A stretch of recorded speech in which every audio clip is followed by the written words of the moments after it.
Hello and welcome back to HEMA Fight Breakdowns. Today we're going to be doing another full fight review. If you're new, that means that I am going to watch this entire fight and review each exchange and talk specifically about the adaptations that both fencers are making to get the best of each other.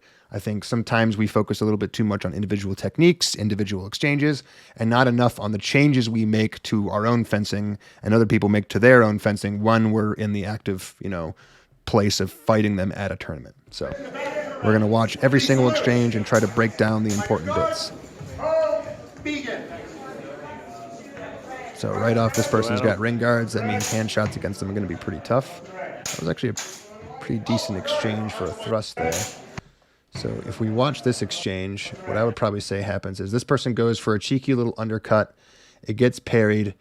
And as they transition back up into their Vom-Tog, which is clearly where they're comfortable, this person throws a right Zwerk directly into the line, doing exactly what all the texts tell you should do. You close off that line, you throw your Zwerk into the guard so that you hit their head, and when they come back down on you, because anyone in Vom-Tog, their first reaction is going to be either to parry or try to hit you back, and you close off both of those options. So, good exchange there. We'll try to get through deliberation as much as possible. Good parried hand shot again. Let's see if that thrust landed. One thing I would say, though, is that if this thrust didn't land, one reason it probably didn't is because of this particular thing, which I talk about sometimes, is that whenever you are trying to land a thrust, your only ability to close distance is in two things: the extension of your arms and the movement of your feet. And what a lot of people don't realize is that, especially from like a plow, you don't actually get very much distance just extending your arms and your body. So it looks like it maybe just about tickles the front. But what you notice here is that by the time the arms are at full extension, look how long it takes for the foot to follow. And what that means is that you're not driving far enough with your back foot.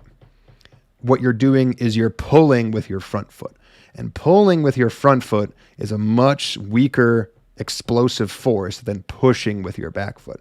And I can kind of tell that that's what's happening because of how long it takes for the back foot to leave. And you see this little toe turn here.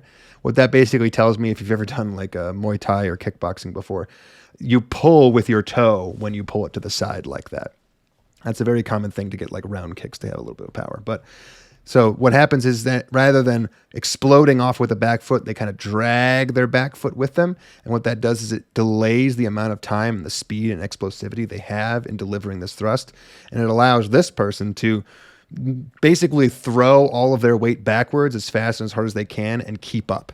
Normally, a person going backwards should never be able to go back faster than a person is committing forward. But that can happen if you're not really fully committing. So a great technique, a great parry, straight into a thrust, a bread and butter technique that everyone should practice, but fell a little bit short of landing on the mark because of they just weren't really prepared to explode the second they parried. So, thank you for your honesty. Looks like he's giving it to him. It did look like it basically just about touched. So more hand shots from Blue. That one probably landed, though maybe not the best. We'll watch that again in a second. Ready, begin. And you get that a lot with people with ring guards because they have an advantage when you have ring guards, is that you can kind of go for hand shots without worrying about being hit in the hand simultaneously yourself, because your ring guards are protecting the sides of your blade. So when you're coming straight down or even a little bit to the side on top of somebody's hands, you're bypassing the cross guard, which is sitting in this vertical position. But because of your ring guards going out to the side horizontally, you can have a vertical cross guard and still be safe. So we'll see how this person adapts to that. Another great parry down low that goes straight into that thrust.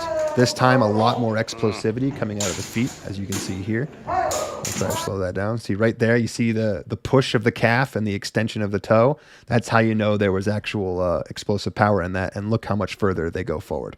Now that tip is in the person already here, and they can maintain it the entire time while moving forward, because this person can no longer go backwards faster than this person can go forward. Another good thrust. Guard, begin. Some flourishing. I'd watch out for that because this person definitely seems to like to go for hands there. A one-handed undercut Now that's interesting. I don't see that a lot. And though this is an interesting one. So what I normally say about one-handed techniques is that there's two things they have an advantage. One, range, and two, distance. Basically confusion. So normally when you throw one-handed, we'll say pretend like he threw a Geisling.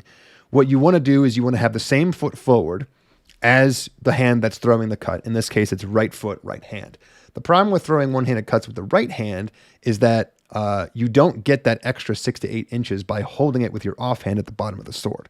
So if you tried to do this with your left hand, you could have it on the pommel of the sword. You could have your left foot forward, and you get 6 to 8 extra inches. But with the undercut, throwing that with the offhand would be basically impossible, as you'd have no control over the sword. Doing it with the right hand is interesting because you now can actually use the sword as a one-handed weapon, and you still have the right foot forward, so you get that distance. The only thing I would say is that this particular undercut probably didn't have a great chance of getting a good, decent bit of contact on there. And you see here, this person is so used to these hand shots now that they're doing a particular kind of hand defense, which you can call like pointing, which is if your tip is pointed at where their sword is coming from, your crossguard will always be in alignment. It does require you to take your tip and put it offline, but it's a guaranteed piece of defense. I think this one basically went right below the crossguard, which to me means that all it might have done was clip the very, very front of the left spaz. And it maybe made a little bit of noise, but that thrust follow-up is a good idea. Though I will say it maybe missed a little bit here, specifically because this particular extension, you see this bend in the sword here. One thing that I always say is that thrusts always have to come from the shoulder. But if there's a break in the wrist like this and you get this pretty steep angle on the blade, you'll often touch people's collarbones and then miss off the top of them. Because you see how this person's leaning back at that same angle as the sword. And what happens is instead of stabbing them, you end up laying the tip onto them. And as you push, you just end up slicing up their body a little bit. And, you don't get the same kind of purchase. In order to have the tip really stick in your opponent and sell the fact that you got that thrust, you need to make sure that your wrists are not breaking, and you need to have that straight line angle, straight from the shoulder to the tip. But again, good attempted parry. It probably would have parried if he had arced that cut up a little bit more into the actual hands. And then the thrust afterward, again, is a good defense against hand shots. So I definitely tell this person is stop throwing so many hand shots as I say that, because clearly this person has adapted to all those hand shots and is doing a very, very good job of now even winding out, expecting them to happen, delivering that point. Again, look, point directly in line with the shoulder and with the wrists, so it sticks right in there. And maybe this hand shot might have landed a little bit, but when you get a thrust point right to your chest, what you do after doesn't really matter so much. Final exchange here.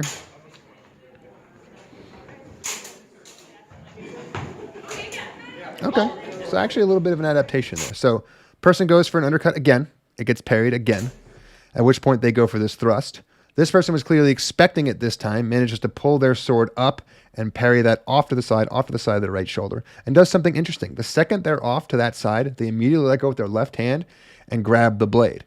And what this person is finding out very quickly is that it's very easy to stuff a right Zwerkow at that distance. So while they're trying to throw that right Zwerkow, the left hand from the person in blue goes up and shoves right into the knuckles, and now they can't finish their Zwerkow properly.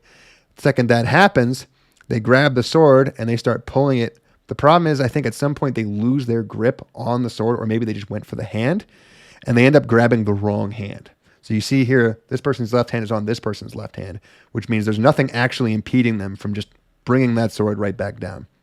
And what I would say for the person in blue here is this was actually a really great attempt. Once you got to this point, you needed to get much, much, much, much closer to that person. The second you stuff that Zwerkow, you need to throw everything at their right arm. And you see how you kind of turn off to the side here and get pushed around a little bit? You need to commit all your momentum to sticking to this person like glue. Because the second they pulled this distance back out, they still had two hands on their sword, and they were able to kind of wrench it out of your grip a bit. But a good exchange. And since that was final, what I'm going to do is I'm going to go back to an exchange earlier and talk a little bit more about hand defense, because something interesting happened there.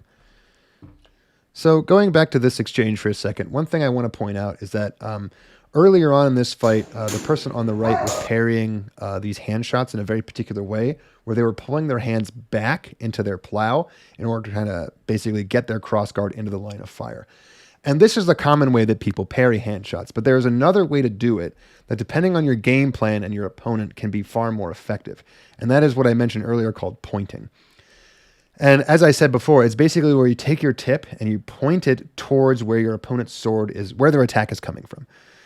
And what that does is it constantly keeps your cross guard in alignment. But another thing it does is it prevents you from having to turn your cross guard.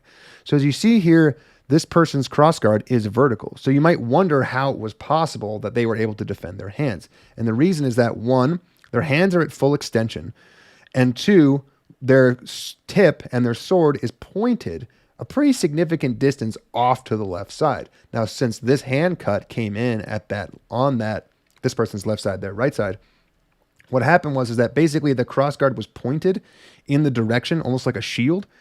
And the second it landed on there, they could maintain that bind. See, even though here this person is desperately trying to pull their sword back, because the sword is all the way at full extension, they actually managed to maintain that bind. And as they come forward, look at how far they have to pull their blade out of the way just to get out of that bind.